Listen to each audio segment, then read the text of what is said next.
fellas. Well, let's move on to the Big Ten here. And we'll start with the Big Ten East. And you've got ranked 1 through 7 Michigan, Ohio State, Penn State, Maryland in the middle at 4, Michigan State 5th, Indiana, and Rutgers. And as I'm looking at that schedule, I noticed that 2 of our wins last year came against number 6 and 7. It was nice having Indiana and Rutgers on the schedule. Nebraska does not have that this year. Nebraska will be playing Maryland, Michigan State, and Michigan out of that bunch. Lovely.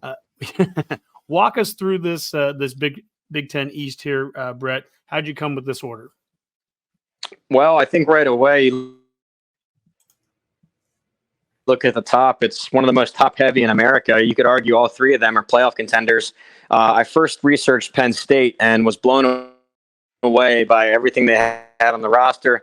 It looks like they fixed their longtime problem at offensive line. A 5-star quarterback coming in as the starter.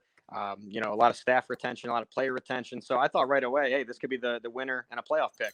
The next day, I do Michigan, and Michigan's just better at every spot. They're more proven at every spot. They've already done it, right? 2-time defending champs, 2-time playoff. So I boxed out Penn State, but still strong enough to be 7th nationally and competing for a conference crown. So I went Michigan, Ohio State 2, Penn State 3, and then a huge drop-off down to number 4, Maryland. I think the drop is number 7, Penn State, to number 41, Maryland, in the Power 5 landscape. So almost like a different conference to talk about. Is top 3s in the country. You could say the best top 3 of any division in the country. Mm-hmm. We're kind of losing you a little bit here, Brett. So I don't know if you're moving around the basement. Hopefully we can get a good connection with you here. But what you're saying is the top 3. There's a big difference between the top 3 of Michigan, Ohio State, and Penn State. And once it gets to Maryland and the rest, there's quite the drop off in the Big Ten East. Correct? Right. Yeah. There's a huge drop off there. I considered Penn State for a playoff spot. But then the next day I looked at Michigan, and Michigan's just stronger at every position group and had done it twice in a row. So Michigan's the pick, but from Penn State to Maryland, you go from 7th all the way down to 41st in the Power 5 landscape. So huge drop off. Still a very strong top 3. Probably the strongest top 3 in the country. Well, I was just going to ask you that. Is there any other division, any other conference that has something similar? The SEC West, the SEC East. Is there anything close from a top 3? No, I mean, I don't think there is because you could argue SEC West with Alabama and LSU, but who's their third? Who's the third punch there? And I don't know. Is A&M or Ole Miss on the same level as Penn State this year? I don't think so. So in terms of 3, I would go Big Ten East. And it also brings up a point where there's a scenario that could happen. It's kind of a deep cut, but the 2008 Big 12 South, that was Texas Tech with Graham Harrell, Mike Leach, Oklahoma with Sam Bradford, and then the Colt McCoy team at Texas. They went in a triangle of losses, 1-1-1. They all beat each other, and it was an 11-1 tiebreaker scenario, a triangle. So this is a deep cut, but it could be a 2008 Big 12 South here if they all beat each other once. You'll be left with 3 playoff caliber teams. Not that all 3 will make the bracket, but they're all going to be considered. I have one fun fact for you, Brett, and the Redcast here. Boomer, Mac, Dave, and I were in Norman, Oklahoma, the night of Crabtree catching that touchdown pass against Texas. In fact, we were right across the street from Gaylord Family Stadium watching it and watching Oklahoma fans going nuts. It was kind of an embarrassing night for us because we got blown out. We were down like 35-0 at the end of the first quarter, but to be part of part of history that way, that to watch Oklahoma fans responding to Texas Tech getting ahead of Texas that night, that was a crazy setting. Yeah, it is pretty cool. That's an angle of that I never saw before. I never thought about that. Brett, you beat me to the punch. I was going to ask if there's this chance of this 11-1 tie in first place there for the Big Ten East. So glad you brought that up. I mean, if that happens, you got to think that Penn State has really hit with this quarterback, Drew Allar. Is that right? I keep on hearing his name's pronounced slightly differently, even from his head coach apparently. But I mean, I haven't seen this guy play at all, really. I mean, what do you think? Yeah, well, I saw him in spots last year. He got some time against their MAC opponents, and he looked fine. He looked like you'd expect, and he got in right in the opener against Purdue, and you saw the strong arm right away. I think he misfired, but you saw the arm strength. but their fans have been raving for 2 years now to get him in there. They're excited. They were even booing Sean Clifford at their whiteout game because they wanted the 5-star Drew Allar to come in. So I think that it's wild, but Penn State has wanted this for a long time. They finally have their 5-star guy, and really not just a quarterback, but it was a top 5 recruiting class 2 cycles ago. They're all now in their second, third years on campus. I'm based out of Pennsylvania. These people have been talking about that recruiting class for a long time. It's helped buy James Franklin more years, all the way up until this Rose Bowl really, solidified his progress for the program. But there's high expectations. They've circled this year as an opportunity, right? Yeah, it just happens that you're in the Big Ten East, right? Penn State with this roster a couple of years from now, in a non-division Big Ten might be, feeling like a likely candidate for a 12-team playoff. Yeah, I mean, if you put them right now, if you put them in the Pac-12 or the Big 12, I pick them to win it. Mm-hmm. Wow, there you go. Wow, that's impressive. Redcasters watching and listening, we're getting closer. We're moving closer to Nebraska. Here we go to the Big Ten West. And from 1st to 7th, you have Wisconsin, Luke Fickell's first season, number 1. Iowa, number 2. Illinois, number 3. Minnesota, who Nebraska plays 3 weeks from tomorrow night, August 31st, at Minneapolis, number 4. Nebraska at 5th. Purdue at 6th. Northwestern at 7th. And all the craziness that's gone on in their offseason. So you have the Northwestern craziness. You have Purdue, Wisconsin, Nebraska all bringing in new coaches. How did you come to this order for the West, Brett? Yeah, this was really the division of change this year. All those new head coaches, a lot of new coordinators, a lot of new quarterbacks. Scandal, Northwestern there late in the picture. But, I ultimately landed on Wisconsin. I really love their coaching hires all over the place. We'll start with Luke Fickell, great program builder at Cincinnati. If you watch the NFL draft, you kept seeing Cincinnati's name come up. And you should know they're nowhere near the top 25 as a recruiter. I mean, they were a non-AQ team when he was there. And so the way he developed those kind of players in the NFLers was impressive. Great defensive mind, too, with Tressel coming over. But really the offense, I'm really intrigued to see. It's a new look offense under Phil Longo, a coach I like to talk to each offseason. Part of the reason that talked me into the UNC pick, actually, how great that offense was at UNC. They just had nothing else to go with it. But they're still going to run the ball, but it's going to look a lot different. They're going to be spread formations. It's going to be fast tempo. But they brought in a great quarterback in Mordecai and a lot of good receivers. It's a totally rebuilt offense. So I went with Wisconsin as the overall West winner. Is there any concern? I know we've talked about this at Nebraska. A little bit of the comparison of back in the day, Solich gets fired. They bring in Callahan. We switch everything. We switch offenses. We go in completely different direction from a coach who was winning at a 70+% clip. Very similar to what Paul Chryst was doing there at Wisconsin. And, they wanted to make a change. And they've made a change, a clear change at Wisconsin. It's going to be very different looking there than what it was in the past. And it might work out great.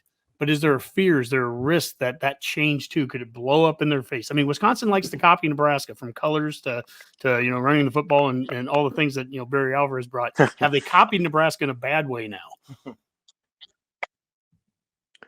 Well, I don't know. I don't think so. I think that there's a couple things here. I think that in the new transfer portal and NIL age, they're still committed to their old-fashioned formula. I mean, I think Luke Fickell has even come out and say he wants to be still a high school recruiter and developing program, the anti-Dion, if you will. Now, so I think that they still want to do their development, their walk-ons, all the stuff that they actually copied Nebraska from. But no, all that, I think they're gonna retain that mindset.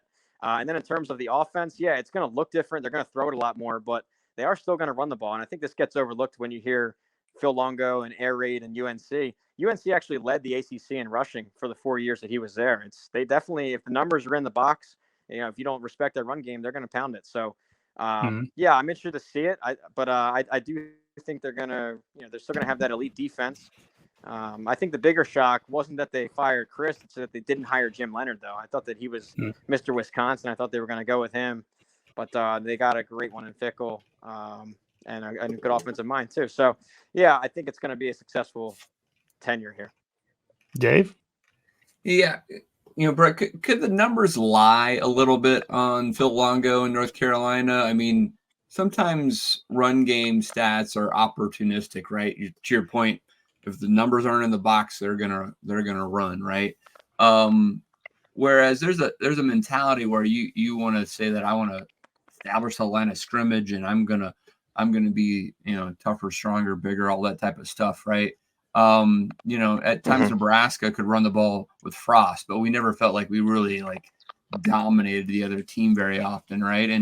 And you can say you're gonna run the ball, but if you're a coordinator who has often relied on throwing the ball in crunch time, that is what your trait is. I think Phil Longo still probably, even though he has good numbers running the ball with Carolina, doesn't mean he doesn't think pass first, I guess. I feel like the transition for those offensive linemen, it's different, right? In the sense of like, and Mac and Hockey can talk about this for like an hour, but like if you're going to run the ball and you're just going to impose your will on somebody, you're going to push forward, right? Where if you know that you are run in a run game situation where it's more of a pass block that you might run out of, et cetera, and the lateral quickness those offensive linemen need to exhibit, and you're talking about Wisconsin guys who are used to just plowing forward. It's a different type of blocking, I mean, I guess I still struggle a little bit buying into the Wisconsin hype with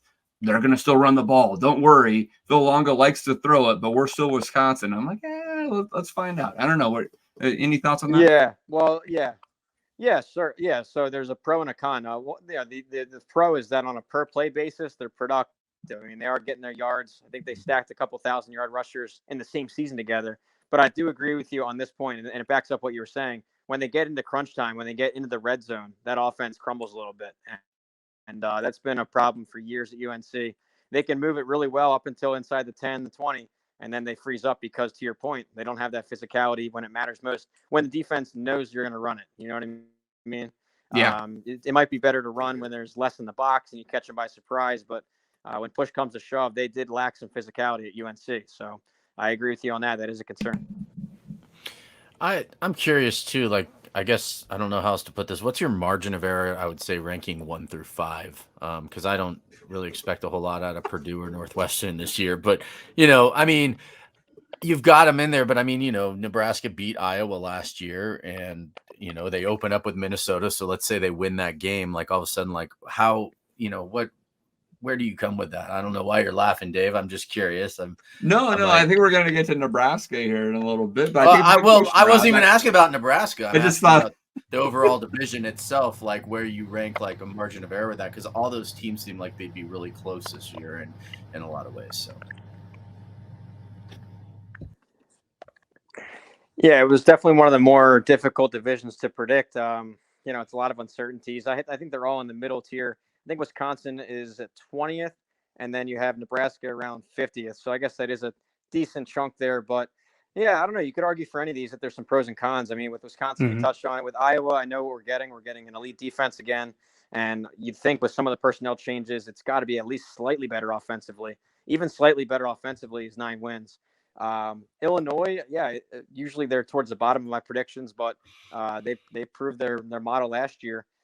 Minnesota, again, they continue to produce 9-win teams under Fleck. This division was very tough. I looked a lot at the cross division too to see who they drew in the cross division slate. That helped a little bit in my decisions, but it was one of the more difficult. I'm not going to lie. The East is very clear cut where there's your top 3 and then a bottom 4. This one's very fluid. It's just kind of a mess of teams. Brett, I was going to say the same thing there, that, the East seemed to be very much a top 3 and bottom 4. I guess to Rob's kind of question there, you see a huge gap? I guess, is there a gap between just 6 and 7, and that's where the big gap is? Exactly. Like Northwestern's so bad, exactly. or is there a drop off somewhere that you see like it's clearly the top 2 and then 3 through 5 and then 6 and 7, or how do you kind of gauge that? Yeah, I guess if I had to, I'd say the biggest is between 6 and 7. I think that Northwestern's so far removed from competing. Purdue just won the thing. They just won the Big Ten West, and despite a coaching transition, they should be competitive again. But with Northwestern, I think I have them dead last in the Power 5, if not second to worst behind Stanford. They're awful this year at most position groups and going through a tough tragedy there all season. So That's the divide. Is I had 6 contenders, really 6 that could push for bowl season or 8 wins or whatever. But with Northwestern, they're nowhere close. Yeah, that is so crazy though. To your point, the number 6 team here is the defending champ of this division, and like Rob said, hey, Nebraska's beat number 2, but we also lost to number 7 last year. Like nothing makes sense. There's nothing easy about this. I don't know that there's one great team, but I definitely know there's one really, really not great team. I'll just say that's nicest way I can. I think I pretty much agree with this. I might switch Wisconsin, Iowa around maybe, but it comes down to, it doesn't really come down to it, but one of the factors here is quarterback play. Who do you think is the best quarterback in the Big Ten West? Good question. Yeah, that's a great one. I'll probably go with Tanner Mordecai from Wisconsin. I mean, let's see who we're competing with. You have Cade McNamara from Iowa. Yeah. Another transfer coming in at Illinois, Luke Altmaier. Minnesota, Kellick Manis, the new former backup of Tanner Morgan. The Greek gunslinger. I can. Yeah, exactly. Jeff Sims, I consider up there too. I want to see him in this offense. We'll get to Nebraska next, but he is incredible to watch. Really a highlight reel waiting to happen. And don't forget about Hudson Card at Purdue. Yeah, top 50 recruit. Obviously lost the battle against Ewers, but that's a tough quarterback room to deal with at Texas. So, to answer your question, I'd probably go with Mordecai right now. Yeah, I think that's why you probably have Wisconsin above Iowa, right? I mean, I think if you felt like Cade McNamara would be enough of a game changer for Iowa offensively, since they still have the same offensive coordinator. He's got incentive to score points this year, Dave. So someone does in that whole team. If they can get to 25, right? Honky has the race to the 6. Iowa has the race to 25. The race to 25 for Iowa there, yeah. But Mordecai, SMU guy, is that right? Was he somewhere before SMU even? Is this his 3rd stop? Can't remember. But it's he was I don't know much about the guy. I just know he threw the ball a lot.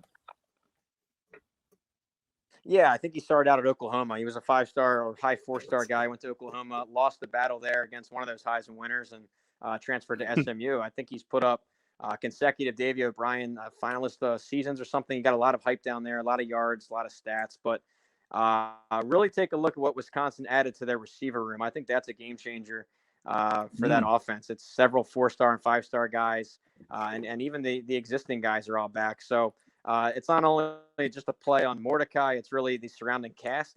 Their backs are incredible, that duo at Wisconsin. Cool. So when you're comparing Iowa and Wisconsin's offenses, I look at the total package, not just QB to QB, because Wisconsin has a lot more firepower than Iowa has. That's great. I am buying what you're selling, Brett, with Wisconsin. I am. My only hesitation is, man, that's such a change. Like, we're talking about the receiving core, what they brought in. And that, when I think of Wisconsin, I'm thinking of, your gigantic linemen and double tight end sets. I'm not thinking of 3 and 4 wides. But to your point, I mean, this could be what takes Wisconsin over the hump, what they've missed. I just wonder if they go in the other direction. But I am buying what you're selling here. I really am.